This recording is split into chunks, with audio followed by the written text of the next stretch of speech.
All right, guys, we are back for another Dokkan Battle video.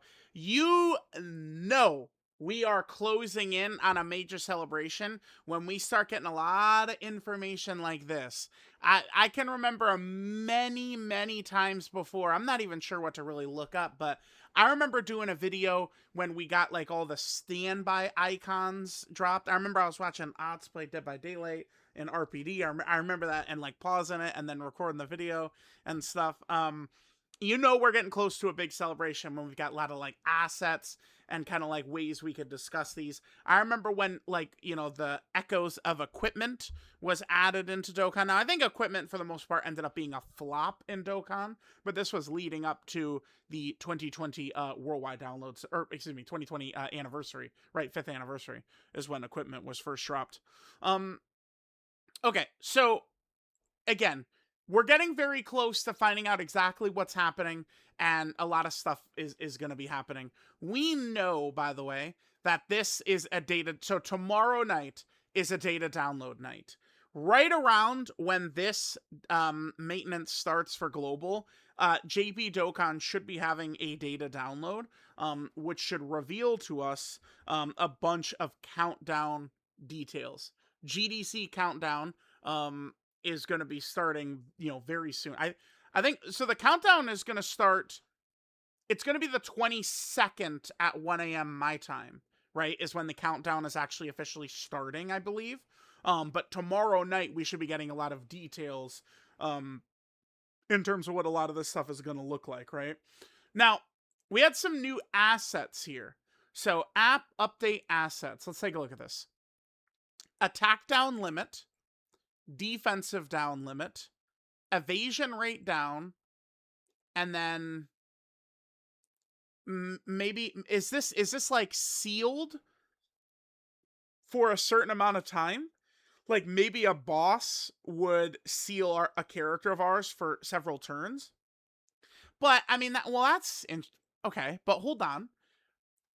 That already exists in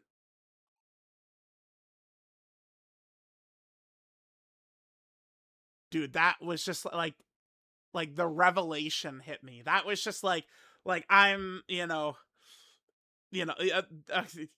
Breaking Bad, I'm the guy who's sitting on the toilet, and then he realizes, oh, best scene in TV history, not including Dragon Ball stuff, of course. Um, in here, they do this in here. Gohan and Cell. It's on Super. Where is it? Yeah, look at this. Look at this.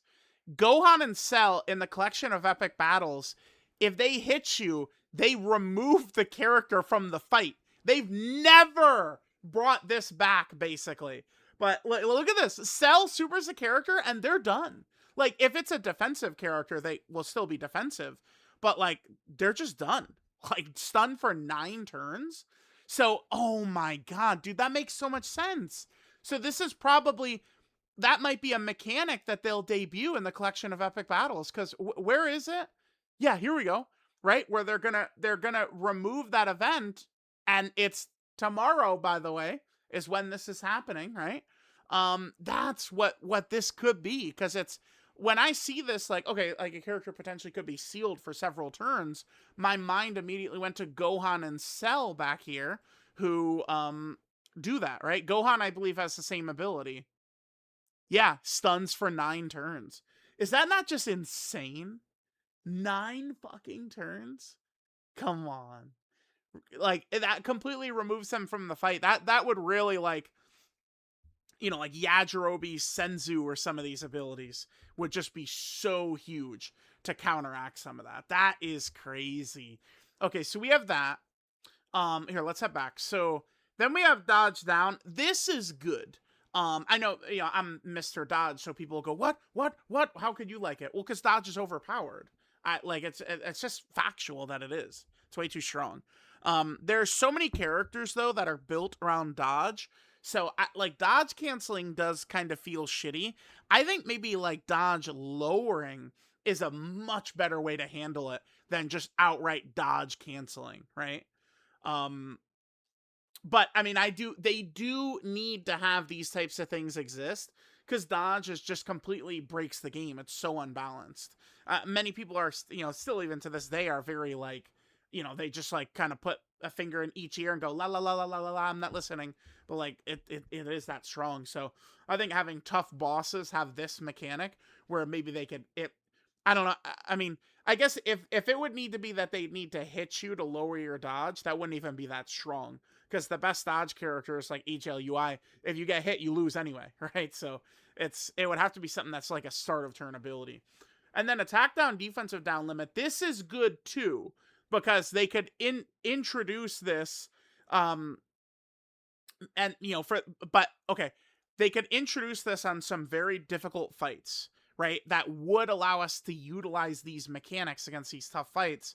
But if they implement a limit on how much we could debuff it by, it could still leave it very difficult while also still giving the player a little bit more strategy they can employ. I think some of the best fights in Dokkan history are fights where we're able to play around with attack debuffing. In particular, there is, I think one of the harder fights in Dokkan history. I can't find it. There it is right there. And then the other one that comes to mind is right here. The GDC special battle right here. And Goku Black could be attack debuffed, right? Yeah. Goku Black was the super scary one with his damage, but he could be attack debuffed. And same thing right here. One of the reasons this Jiren fight, I think, is the best fight of the year and best fight of the last several years. I wish they would return it. Is because, even though he's got all these nasty mechanics, you can attack debuff him and, kind of take away his AoE, basically. So it gives players a lot of strategy that they can use, which is very good, right? That the game is much better when we can actually utilize abilities and strategy for it, right? All right, so there's that, and then we got some more here. Count stun. Okay, yeah, here we go. So here's what the collection of epic battles bosses could have, right? Is, that would stun us for a number of turns or something. That could be what that is. Oh, this is another one. This is like attack down limit, defensive down limit, dodge rate down. Okay, sure. So more of those.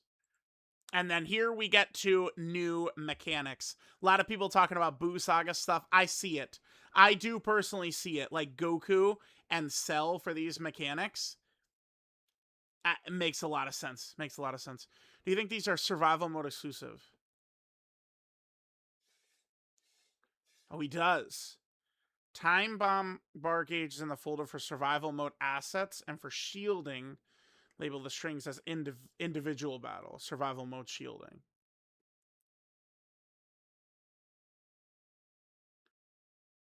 Okay. So for now, these could be more mechanics to make survival mode Dokkan Frontier a little bit more engaging. This is interesting. So again, let's use the Super Saiyan Goku Bye Guys Goku as an example, right? The Bye Guys could be like a special ability he has to protect another character from getting hit. This would be crazy. This would add a lot of strategy to Dokkan Frontier. And remember, one of the main reasons why LR Beast Gohan is, I think, the strongest character in history is because of this. He's able to use the target mechanic to protect characters. So, and even if it's for now just survival mode only, I mean, this is easily something that they could introduce into regular content as well, right? I don't think like really anything would necessarily need to be exclusive to either mode besides the fact that the HP bars are individual for survival mode, right? So shielding, this could be very interesting. I would love to see how they're going to utilize this. And then we have Time Bomb and Time Bomb right here. Both are Time Bomb. So this could be, again, like a second form Cell, who it's like, we've got, 3 turns before he blows up and maybe it's a game over or something like that. Could be interesting, right? Like I think Dokkan Frontier is good. But it's kind of like right now, I would argue the Namek Dokkan Frontier is too difficult. I think it's too difficult for many players to enjoy it. Too difficult and too restricted for most players to enjoy this. Straight up. like some of these missions too, I think it's just like, if it wasn't so restricted, maybe. And then for the extra Dokkan Frontiers, we have the Demonic Power and the Red Ribbon Army. I mean, I'm just speaking for myself here, but I feel like they maybe are too easy. Now, the Goma was doing, in the most recent fight, was doing ridiculous damage, right? He was really nasty. And we know at least Mini Super Saiyan 4 is going to be one more fight in here. So there is going to be another batch. And it's like Cell Max, I had high expectations for him, and this Cell Max really didn't seem too tough. I'm not sure. But I think maybe, bumping the difficulty up in the extra Dokkan Frontier could be good. But once you're able to build your own teams however you want, like, it's crazy, right? And Namek is still so difficult because it's so restricted. That's why, like, people will not mind jumping in here a little bit more if they drop some real monsters for the Namek saga, right? Like, if we look at it right here, I mean, look at this, dude. We've barely had characters come out. The second row has 2022 characters on it. The second row. So Namek needs a lot more. So yeah, let me know what you guys think. But we got some new mechanics coming in, some new stuff, which I think could really, help gameplay for the game. And I am very interested to see how they're going to operate with Dokkan Frontier moving forward. So let me know what you guys think. I'll catch y'all next time.